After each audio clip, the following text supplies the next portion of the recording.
implication nila. Nagagawan ko na naman yan. Sila ang nagigipit sa akin.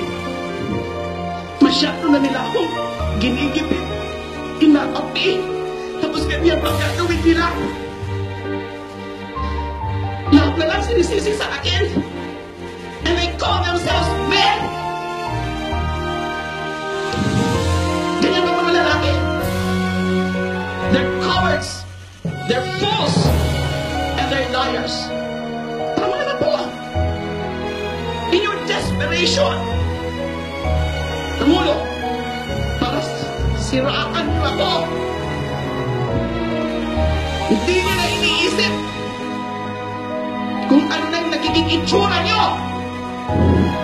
sa mata ng bayan at sa mundo. Kayo na po ang pinagtatawanan. Hindi po ako. Inosente po ako. Tama na, nagkakamali na kayo. Iba-iba na yung mga version nyo, iba-iba na yung mga istorya nyo. Kung ano-anong mga ini-invento nyo. Katulad ng kahapon na naman, ano naman 300 million na yan. Tama na po. Sino may susunod nilang gigupitin? Sino may susunod nilang gagawa ng kwento? Sino mga buhay ang sisirain nila? Sino yung mga privacy na mga sisiraan?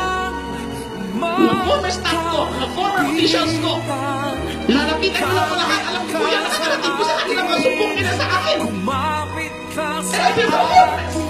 I cannot even help them with lawyers.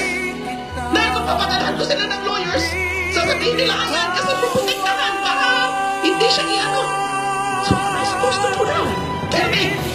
I'm not going to leave this country and escape anything because there is nothing to escape from. I want to fight here in my country. Di ba ako tuwag? Tama na. Hulihin nyo na ako ngayon. Kung yan naman talaga gusto nyo, ikulong nyo na ako ngayon. I'm here. Do what you want to me, Mr. President.